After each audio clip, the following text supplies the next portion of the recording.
A'udzubillahi minasyaitonirrajim. Bismillahirrahmanirrahim. Alhamdulillahirabbil alamin wa bihi nasta'in. Wassallallahu ala Muhammadin wa ala alihi thayyibin tahirin. Alhamdulillah sudah kita melewati pembahasan mukadimah daripada irfan, dan sekarang kita akan memasuki pembahasan irfan teoritis atau irfan nazari. Nah, sebagaimana ilmu lainnya, tentunya irfan juga mempunyai subjek dan punya permasalahan-permasalahan yang tentunya berhubungan dengan subjek tersebut. Ya. Dalam hal ini beberapa pandangan terhadap persoalan subjek daripada irfan. Ada yang berpandangan bahwasanya subjek daripada irfan itu tiada lain adalah hak subhanahu wa ta'ala.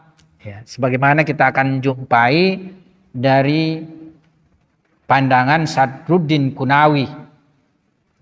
Sadruddin Qunawi ini murid langsung daripada Syekh Akbar Ibnu Arabi, dan dia di dalam irfan disebut Syekh Kabir.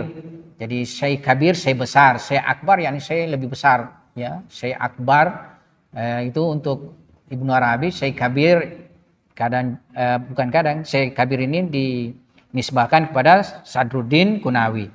Ya, beliau di dalam kitab Miftahul Ghaib, ya, di dalam menjelaskan tentang subjek daripada irfan, mengatakan maudhu'uhu al-khasisu bihi wujudul haq subhanahu. Yakni subjek daripada irfan itu khusus tentang wujud hak subhanahu wa ta'ala. Jadi ya, subjek daripada irfan tiada lain adalah hak subhanahu wa ta'ala. Sementara terdapat juga bentuk pandangan kedua, yang mana di dalam buku Misbahul Uns, yakni pandangan daripada Muhaqqiq Fanari. Sebenarnya Muhaqqiq Fanari sendiri, kitab Misbahul Uns itu tidak lain adalah syarah daripada kitab Syekh Qunawi, ya, Syekh Qunawi dalam hal ini. Kalau tidak salah buku Miftahul Ghaib itu sendiri. Jadi syarah daripada kitab itu, tapi beliau di dalam permasalahan subjek irfan, beliau mengatakan maudhu'ul ilm wa huwal mawjud min haitsu huwa mawjud. Ya. Beliau mengatakan bahwa subjek ilmu ini adalah mawjud dari sisi mawjud. Dia mawjud, yakni wujud mutlak atau mawjud murni. Nah, dia pakai perkataan mawjud di sini, tidak pakai istilah wujud. Artinya dia memandang sama, mawjud dengan wujud sama penggunaannya. Ya, kan bisa saja dia mengatakan maudhu'ul ilm wa huwal wujud min haitsu huwa wujud. Ya, bisa saja seperti demikian. Sebagaimana Mullah Sadram kadang memakai istilah tersebut. Nah, dengan dua perbedaan ini bagaimana kita menyatukan dua pandangan ini? Yang satu mengatakan bahwasanya ya subjek ilmu irfan adalah hak subhanahu wa ta'ala, yang satunya berpandangan bahwasanya ya subjeknya adalah wujud murni atau wujud mutlak, ya. Nah, di sini kita bisa melacak suatu pendekatan di mana bahwa pada hakikatnya di dalam irfan memang tidak dikenal adanya wujud selain hak subhanahu wa ta'ala. Artinya mereka menganut suatu bentuk pandangan wujud itu tunggal, wujud itu satu, dan wujud itu hanya hak subhanahu wa ta'ala. Ya. Oleh sebab itulah maka Muhaqqiq Kaisari sendiri seorang arif yang merupakan salah satu pensyarah daripada kitab Fususul Hikam Syekh Akbar Ibnu Arabi, dia di dalam mukaddimah kitab Fusus Hikamnya memberi judul, ya, pada pasal pertamanya itu dia mengatakan al-faslul awwalu fil wujud wa annahu al-haqqu ta'ala. Jadi di sini beliau menyamakan memang wujud itu adalah hak subhanahu wa ta'ala. Jadi beliau mengatakan al-faslul awal, pasal pertama fil wujud, tentang wujud, wa annahu al-haqqu ta'ala, bahwa wujud itu adalah hak ta'ala, yakni hak subhanahu wa ta'ala. Demikianlah irfan. Jadi istilah irfan itu dia tidak menggunakan kata Allah lebih banyak, tapi makna hak. Maksudnya yang hakikat, yang mempunyai kehakikatan. Ya, ya hak, ya hakiki, hak yang mempunyai kehakikatan, hak subhanahu wa ta'ala. Ya, jadi yang bisa dikatakan wujud Allah subhanahu wa ta'ala. Iya, ya dalam artian di sini al-faslul awal fil wujud, tentang wujud wa nahu hak subhanahu wa ta'ala. Jadi wujud itu pada hakikatnya hak subhanahu wa ta'ala, yakni yang wujud itu hanya hak subhanahu wa ta'ala. Ya. Dia menggunakan wujud mutlak. Iya, karena di sini kan tadi subjeknya adalah wujud mutlak, wujud murni. Iya. Tetap diakui bahwa ada wujud yang tidak mutlak. Disinilah nanti dia membahasakan bukan lagi jadi wujud mutlak itu yang bertayun mendapatkan kait-kait, tapi bukan. Di sini nih pentingnya itu kausalitas. Kalau falsafah mengatakan kausalitas itu pemberian wujud. Ya, jadi misalnya wujud yang satu ini mengeluarkan satu wujud lagi. Ya. Kalau ini nanti dia tidak mengeluarkan wujud, tapi wujud ini sendiri yang berkait-kait, mendapatkan kait-kaitan dari kemutlakannya. Ya, itu di dalam irfan. Ya, tidak seperti itu. Ya.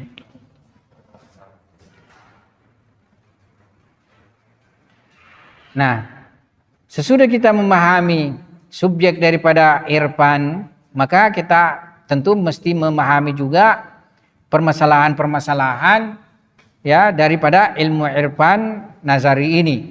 Ya, sebab permasalahan-permasalahan setiap ilmu itu ia merupakan apa istilahnya keseluruhan pembahasan di seputar subjek daripada ilmu tersebut. Yakni apa yang dibahas dalam subjek ilmu tersebut.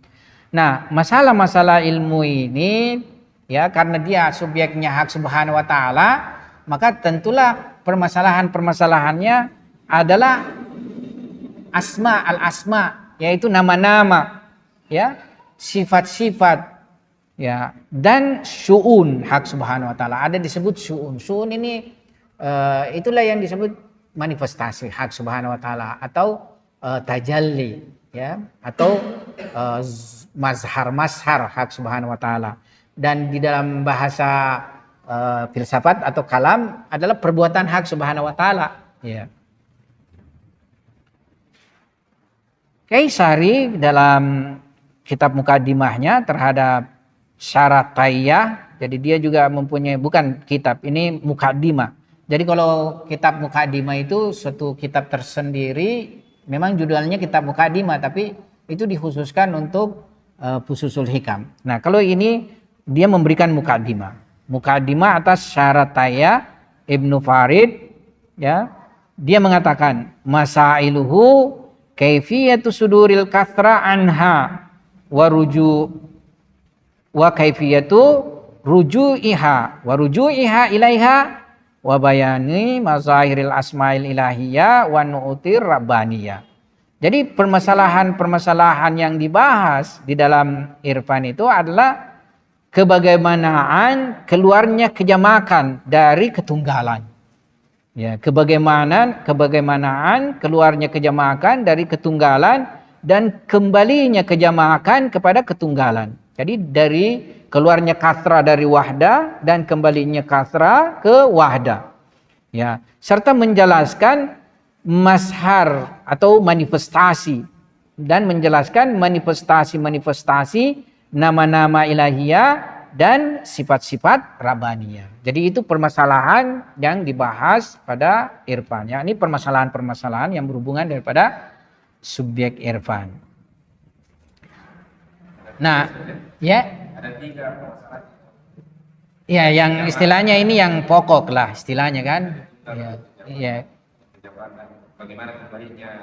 Ya, bagaimana keluarnya kejamakan dari ketunggalan dan bagaimana kembalinya kejamakan kepada ketunggalan, serta masalah manifestasi nama-nama ilahiyah dan sifat-sifat rabbaniyah.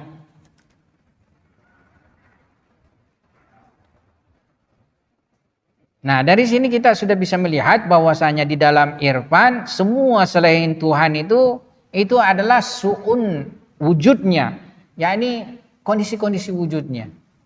Su'un itu bisa diartikan ahwal, bisa dimaknai manifestasi, ya.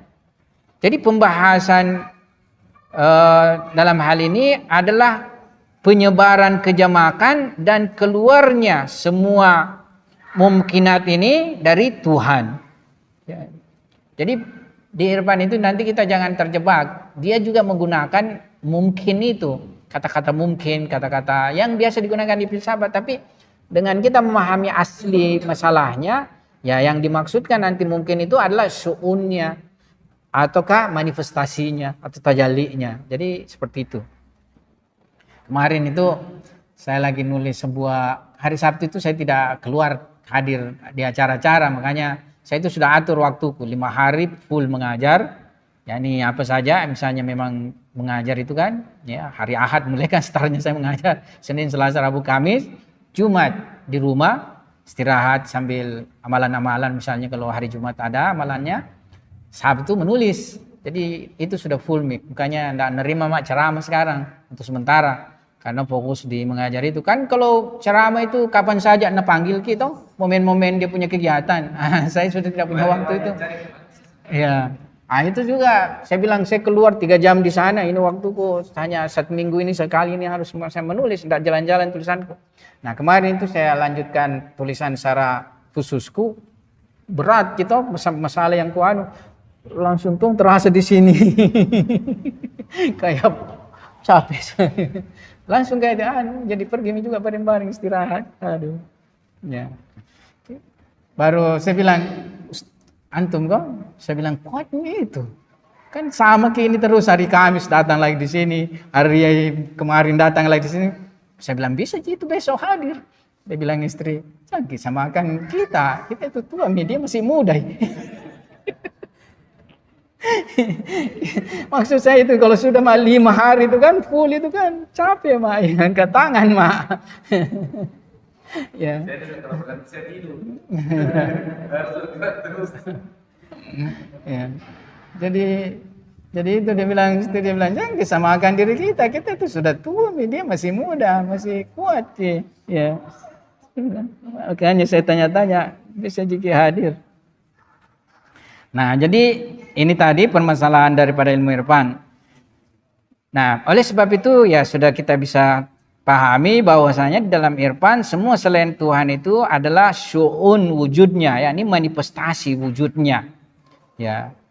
Oleh sebab itu pembahasan tentang penyebaran kejamakan ya atau kasrah kejamakan dan keluarnya semua mungkinat ini dari Tuhan, serta ada juga yang disebut dengan ayanu sabitah. Nanti di pembahasan irfan itu ada yang disebut dengan ayanu sabitah, yakni bisa disebut sebagai ide-ide Tuhan, ya ayanu sabitah itu.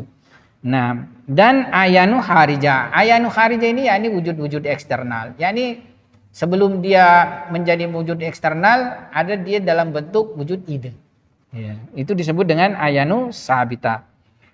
Ya, yang merupakan mazhar daripada nama-nama ilahi. Jadi yang merupakan pembahasan daripada kondisi-kondisi dan hukum-hukum wujud Tuhan. Jadi semua itu merupakan pembahasan dari kondisi-kondisi dan hukum-hukum wujud Tuhan.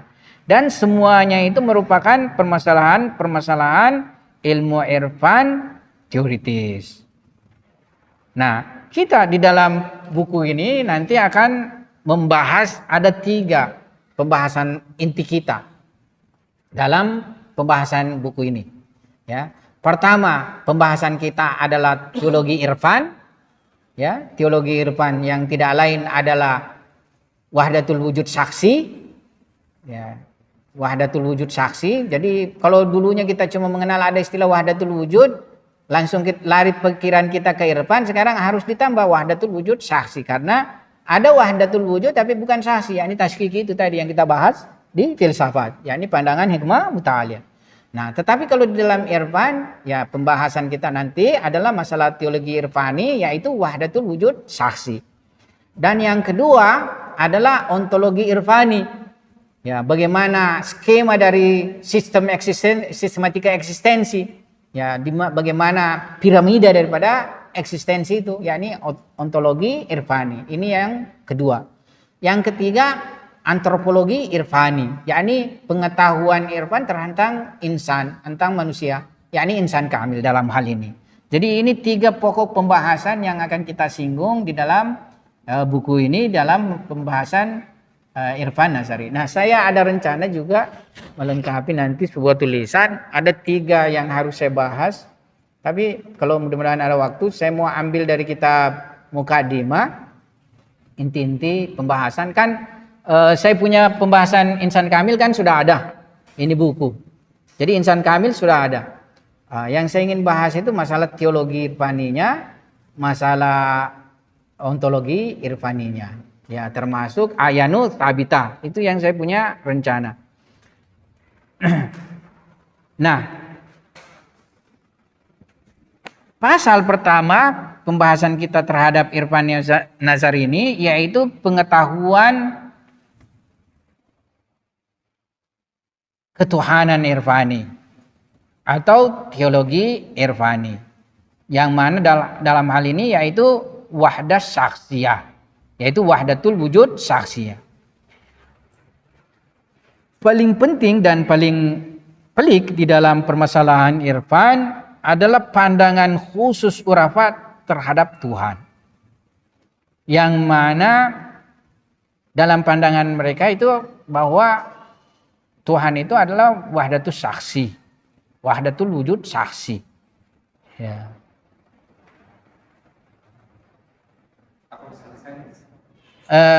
Ketunggalan eksistensi individu. Ya.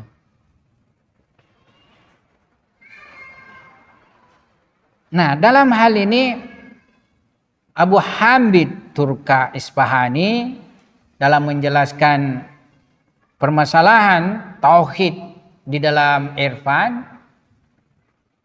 beliau memulai kitab Qawaid Tauhidnya, Qawaidut Tauhidnya dengan mengatakan wa ba'du fa inna taqrira mas'alati tauhid ala nahwil ladzi dhahaba ilaihil arifun wa asyara ilaihil muhaqqiqun minal masailil ghamidah allati la tasilu ilaiha afkaru ulama'in nazirin minal mujadilin wala tudrikuha adhanul fudalail ba'ithin minal munazirin. Artinya, sesungguhnya penjelasan permasalahan tauhid dalam pandangan arif urafa yang mana diisyarahkan oleh para muhakkik daripada urafa itu ada suatu permasalahan yang pelik, yang sulit. Ya, yang mana pemikiran ulama nazirin. Ulama nazirin itu artinya kaum teologi, ulama nazirin. Yang mana pemikiran ulama teolog tidak sampai kepadanya. Ya, jadi afkarul ulama nazir minal mujadilin maksudnya ulama teolog itu tidak sampai kepadanya. Wala tudriku azhanul fudalail bahisin minal munazirin. Demikian juga tidak mengkonsepsinya ya azhan, yakni akal para filosof. Jadi menurutnya pembahasan tentang tauhid di dalam irfan yang mana pandangan urafa itu ya para ahli teolog tidak sampai kepadanya, demikian juga para filosof juga tidak mengkonsepsinya. Jadi tidak meliputi pengetahuannya istilahnya. Ya. Berasaskan inilah karena kerumitannya ini maka ya banyak orang yang apa istilahnya dalam permasalahan ini tidak benar memahaminya. Ya, tidak benar memahaminya. Ya, di mana nanti kita akan menyinggung permasalahan ini. Ya.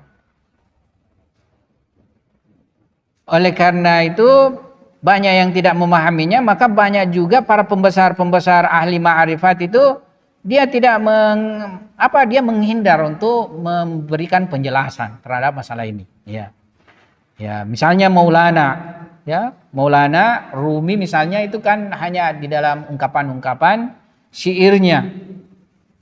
Ya di sini dalam bahasa Persia beliau mengatakan syarhi Indro Guptami man azmiri lipta samto nalagzat khotiri. Ya itu bahasa Persia. Intinya bahwasanya dia tidak akan membahas ini karena dia takut nanti pikiran itu tergelincir.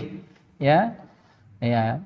Sebab permasalahan ini ibarat yang sangat tajam, pedang yang sangat tajam, ya, yang mana kalau tidak punya pertahanan, ya bisa saja, ya ini, ya,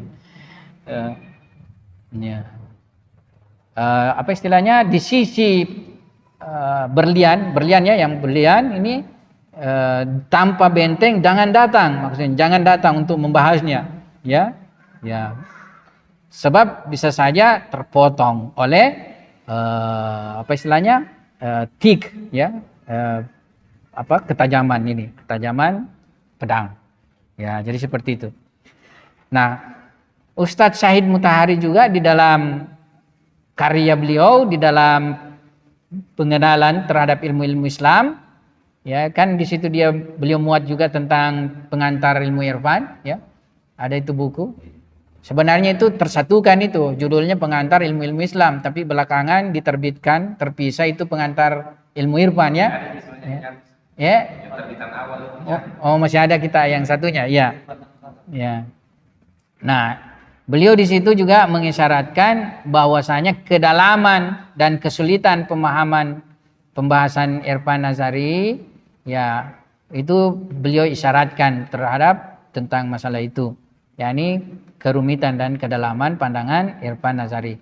Nah, Imam Khomeini juga di dalam karya akhlaknya, akhlak irfani beliau, jadi akhlak irfani beliau, judulnya itu Cehel Hadis. Kalau di Indonesia kan Syarah 40 hadis. Sudah pernah baca semua itu mungkin kitabnya Syarah 40 hadis. Jadi itu buku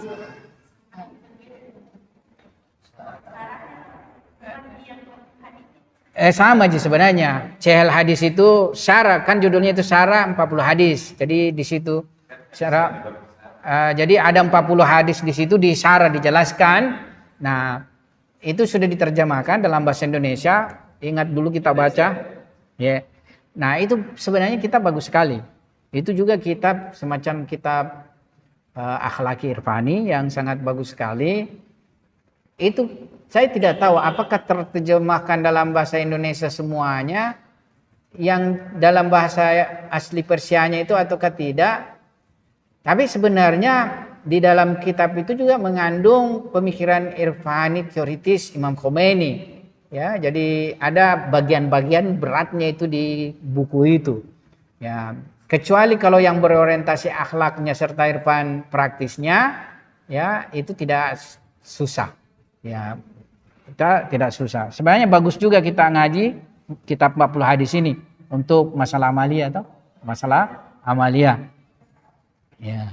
Nah, beliau di dalam kitab ini beliau mengatakan, ya, bahwasanya wahdat wujud itu atau ketunggalan eksistensi itu membutuhkan ilmu-ilmu mukaddimah. Jadi harus dulu mendapatkan ilmu-ilmu mukaddimah, ya, untuk memasuki pembahasan irfani dari ustadz-ustadz yang menguasai ilmu tersebut, yang ahli dalam ilmu tersebut. Dia mengatakan adalah suatu perkara daruri, ya, adalah perkara yang niscaya.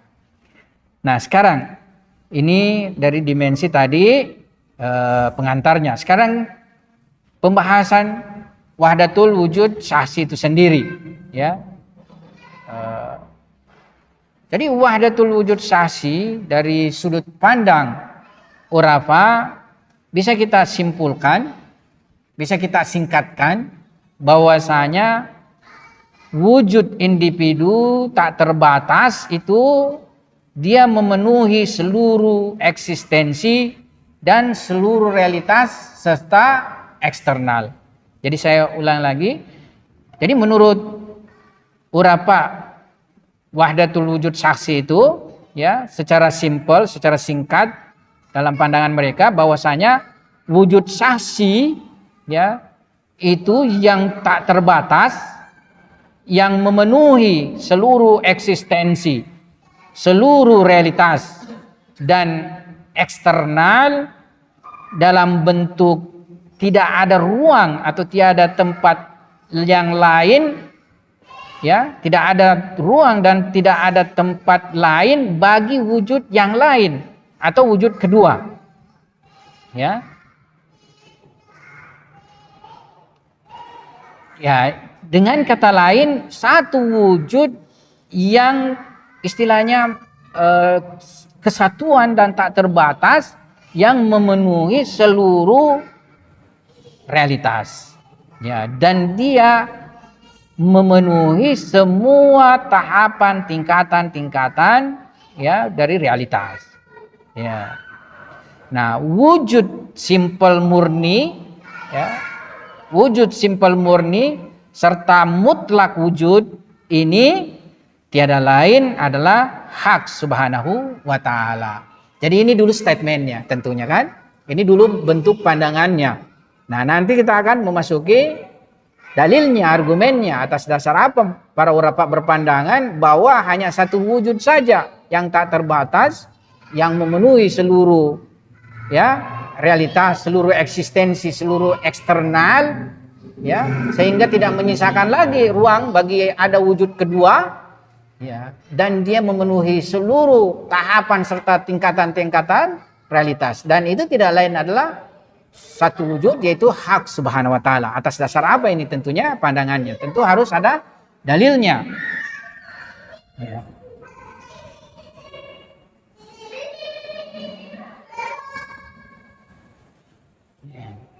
Nah, sebelum kita memasuki pembahasan argumentasinya, ada beberapa dulu perspektif terhadap masalah kesatuan wujud ini.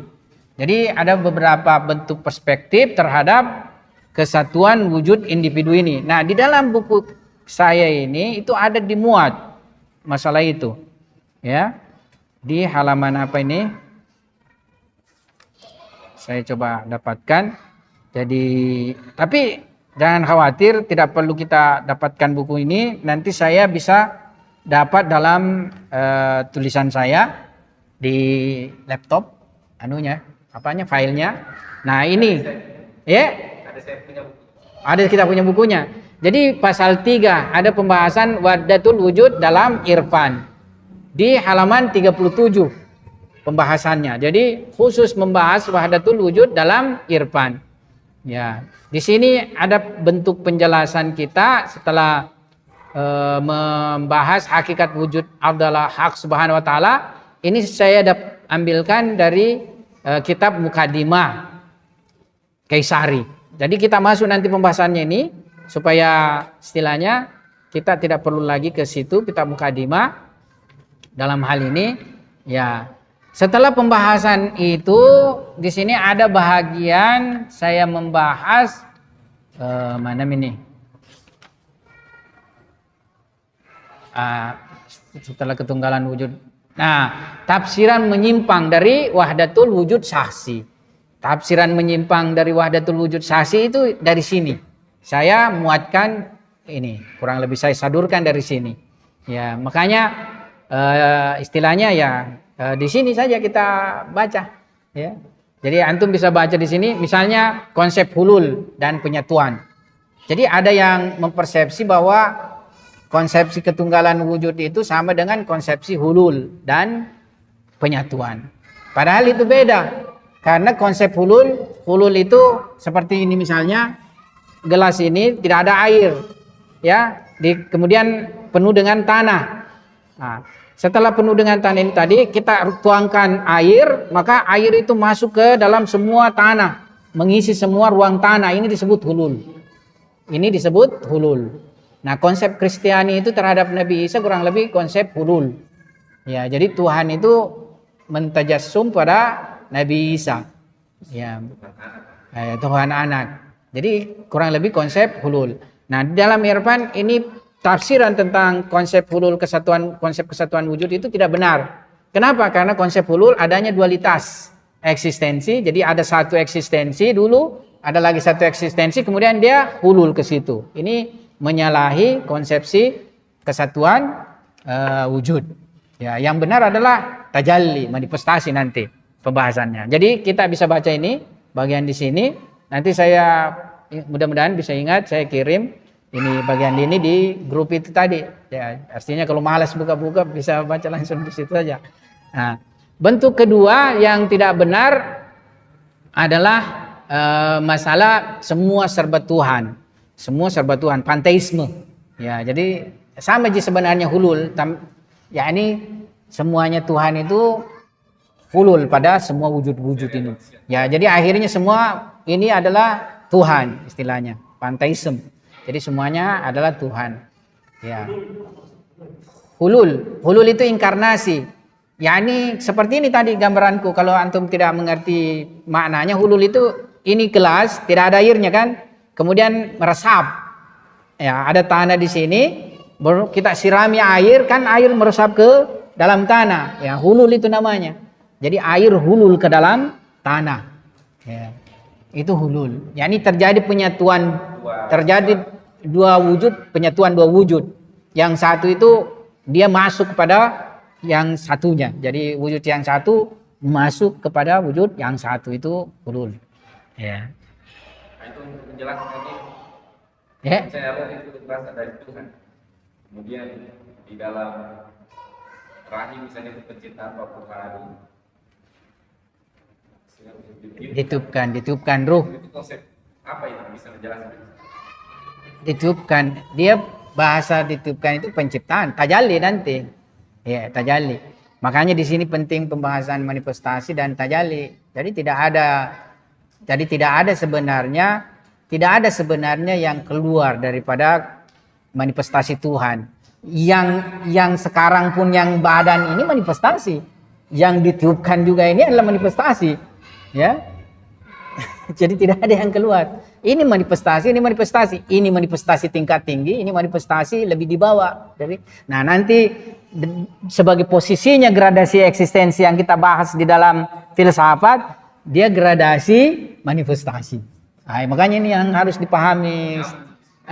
Ya, iya nyambung. Jadi kalau di dalam ini kesebaban akibat, dalam hal ini kemanifestasian. Ya. Keterkaitan kemanifestasian. Nah, yang kedua yang batil adalah yang ini istilahnya panteisme itu. Makanya banyak pemikir-pemikir itu berkeyakinan konsepsi kesatuan wujud itu adalah panteisme, dan ini tidak betul karena ya harus banyak wujud dulu baru Tuhan hulul pada setiap wujud. Pada itu bukan wujud. Ya, dia adalah tajallinya yang wujud tunggal itu. Itu yang benar. Tetap ada perbedaan tajalli dengan manifestasi. Sama dengan kalau misalnya harus berpahaman filsafat dulu orang bahwa kejamakan ada dan itu hulul pada kiap-kiap dari kejamakan ini. Ya, kalau manifestasi lain ya, manifestasi lain ya, manifestasi itu ibarat seperti kalau dicontohkan itu seseorang masuk di cermin, banyak gambar-gambar itu. Ya, gambar-gambar, semuanya gambar-gambar ini menggambarkan dirinya, tapi bukan dirinya asli masuk di situ. Cahaya, gradasi, ya, bahwa cahaya berbeda kan. Ada cahaya misalnya lilin, cahaya lampu, cahaya ini, sampai cahaya matahari bertingkat-tingkat kecahayaan, itu gradasi eksistensi, gradasi kecahayaan, ya mengarah kepada gradasi eksistensi.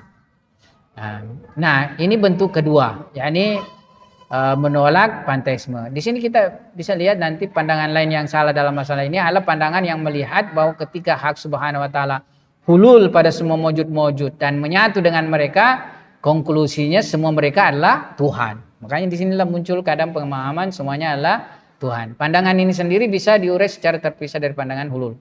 Ya, ini ketika Tuhan tidak terbatas, maka kelazimannya segala sesuatu adalah Tuhan. Sebagian dari ungkapan urapa-urapa yang mengalami satahiyat menampakkan atas bentuk pandangan ini. Ya, kan tetapi dengan bersandar kepada pandangan benar para pembesar ulama dalam Danurapa Muhaqqiq, maka dapat disimpulkan pandangan ini juga adalah batil. Ya. Nah, yang bentuk ketiga adalah kenindihan selain Tuhan, kenihilan selain Tuhan, keabsurdanan selain Tuhan. Ya. Kalau ini pandangannya bahwasanya Tuhan tunggal secara individu dan tidak terbatas, maka kelasimannya tidak ada kemungkinan keberadaan wujud lain. Konklusinya tidak ada sesuatu pun yang punya realitas dan keaktualan. Dalam artian selain hak subhanahu wa ta'ala, semuanya adalah khayalan, tawahum, nihil, dan absurd. Konsep yang juga salah ini bahkan diikuti oleh banyak kalangan pemikir terpelajar dan menjadikannya sebagai representasi dari pandangan irfan. Hal ini ya lantas menuai kritik tajam dari filsuf yang meyakini multiplicitas sebagai suatu realitas yang daruri dan badai. Ya. Nah, nanti di sini ada bentuk penguraian kita, bentuk-bentuk keberadaan dan keaktualan. Tapi secara sederhananya begini, nafs tunggal. Nafs tunggal. Nafs di dalam ketunggalannya itu terdapat kejamakan. Tapi kejamakan itu bukan sesuatu yang mempunyai realitas tersendiri daripada nafs. Bukan sesuatu yang terpisah dari nafs. Seperti begini. Dalam nafs kita ini yang tunggal, bisa kita konsepsi kejamakan. Muncullah pohon, muncullah gunung, muncullah matahari. Tapi semuanya ini kan tidak mempunyai wujud yang keluar daripada nafs. Nafs yang mencakupi semuanya mereka itu. Dan tiada lain sebenarnya adalah kondisi-kondisi nafs itu sendiri. Ya. Kondisi keilmuan nafs itu sendiri. Karena sendiri juga ada kaitannya dengan berpikir itu akal. Ya. Dengan... Ya, itu dari dimensi juga nafs. Dia juga yang berpikir, dia yang melihat, dia yang mendengar, dia semuanya. Dia yang berkhayal. Ya, makanya dalam falsafah sadar kan ada pembahasan nafsnya itu judulnya An-nafsu al-wahdatu kullul quwa. Jadi nafsu itu tunggal dan dia seluruhnya potensi itu pada manusia. Bahkan fisik ini tajalliknya nafs ya, dalam sebuah perspektif ya. Jadi satu bentuk penguraian. Nah, ini bentuk-bentuk yang menyimpang di dalam pandangan terhadap kesatuan eksistensi individu. Nah, di sini ada pembahasan keragaman keaktualan dan wujud. Ini karena agak sedikit membutuhkan analisis. Nanti pertemuan berikutnya kita bahas. Jadi di sini ada istilahnya judulnya keragaman keaktualan dan eksistensi. Di sini ada juga kita punya, jadi bisa kita baca dari ya. Kan ada bahasa Indonesia. Ya. Di sini judulnya bentuk-bentuk keberadaan dan keaktualan di buku ini. Itu tadi yang Wahdatul Wujud itu pembahasannya dibawa di situ. Bentuk-bentuk keberadaan dan keaktualan di halaman 70. Nah, ini nanti yang kita akan bahas. Jadi ada nanti penjelasannya di istilahnya ada haysiyah ta'liliyah, haysiyah itlaqiyah, haysiyah takkidiyah. Itu istilah-istilah bahasa Arabnya. Nah, tapi kita bisa lihat nanti dalam penjelasan. Ya. Apa kalau kemarin kan manusia Tuhan itu sebagai hal yang terbatas. Ya. Nah, manusia ini kan Tuhan. Nah, sekarang mengatakan bahwa manusia itu sebagai makhluk yang terbatas. Jadi bagaimana kesambungannya itu kita tahu Tuhan yang terbatas, sedangkan manusia ini Tuhan yang terbatas. Harusnya kan tidak terbatas Tuhan. Yang mana tidak terbatas? Tuhan, apa manusia? Manusia. Iya. Manusia. Dia manifestasi dari ini kan tajalli dari Tuhan. Jadi dia itu manusia karena dia manifestasi, artinya dia mendapatkan penurunan dalam kemutlakan, ketakterbatasan. Jadi itu kan manifestasi itu istilahnya ada disebut nanti kaus nusul. Jadi setiap nanti ini apa istilahnya, setiap nanti yang mau mewujud di luar ini dia sekadar kemampuan menerima memanifestasikan daripada tak terbatas itu. Jadi Tak terbatas ini memanifestasi, tapi di dalam kemanifestasiannya inilah terjadi kejamakan. Nah nanti kalau mau ditunjuk secara kejamakan ini, itu nih yang semua apa istilahnya, manifestasi tak terbatas Tuhan. Tapi secara dia tinjauan per individu, ya setiap dia mempunyai ya berbeda-beda. Ya seperti itu. Harus pakai ada filsafat, itu lagi untuk jelas. Iya, pakai lagi ada filsafat. Ada gradasi, ada gradasi. Ya ada gradasi kemanifestasian. Jadi misalnya manifestasi paling pertamanya yang mulai mendapatkan ta'ayun, ketayunan, keterbatasan dari keluasan keterbatasan itu, meskipun dalam perspektif ini juga ya tak terbatas, tapi ta'ayun itu mendapatkan kedeterminasian yakni mendapatkan kekaitan, keterbatasan lah. Ta'ayun, ya, ta'ayun. Itu tadi yakni dia dari mutlak, misalnya mutlak itu mendapatkan kait, mendapatkan syarat. Jadi dia kalau mau diibaratkan yang luas kemudian mendapatkan kesempitan gitu, semakin turun. Berarti kalau ta'ayun itu berapa tingkatan dalam penjelasan filosofi? Ta'ayun pertama. Ya iya, ada di istilahnya ta'ayun dalam sukar rububi, yakni tidak keluar dari ilahiyah, yakni Berarti Jibril yang dimaksud itu atau? enggak, ta'ayun Jibril itu ada pada alam eksternal, pada alam akal istilahnya. Nah, jadi ta'ayunnya itu mulai daripada ta'ayun awal, ta'ayun sani, nanti setelah ta'ayun sani ini baru ta'ayun luar. Ya, ta'ayun luar. Nah, ta'ayun awal dan ta'ayun sani ini itu dalam sukar rububi istilahnya, tidak keluar dari wilayah zati Tuhan istilahnya. Ya, kalau saya mau mengibaratkan seperti taruhlah nafs dulu, nafs, ya, ada semua kandungannya di dalam nafs itu, ya, termasuk dalam bentuk belum keluar niat. Nah, nanti keluar niat itu mulai mendapatkan ta'ayun, ya, keluar niat. Jadi ada semua di situ, tapi belum keluar niat. Ketika dia keluar niat, tertentu mi, tertentu mi. Nah, ya. Jadi ya itu mulai ta'ayun. Ketika terjemah lagi konsepsi-konsepsi, toh dalam bentuk terurai itu tadi niatnya kan, ya. Nah, itu ta'ayun lagi, tapi belum keluar dari nafs. Nanti kalau keluar suara, ini mi keluar suara. Ini bukan mi di dalam suara. Kan gitu? Ya. Ya, di situ. Di situ bisa kita ini kan toh. Contohnya kan man arafa nafs na arafa ra'ba istilahnya. Kedalaman pengetahuan terhadap nafs itu bisa kita hubungkan. Iya. Ya, saya kira kita punya pembahasan sebagaimana tadinya 40 menit, 43 menit nih. Karena antum perlu mau pulang dan juga memasuki pembahasan butuh lebih sedikit analisis masalah itu. Ya, nanti insya Allah kita lanjutkan pada pertemuan sebelumnya.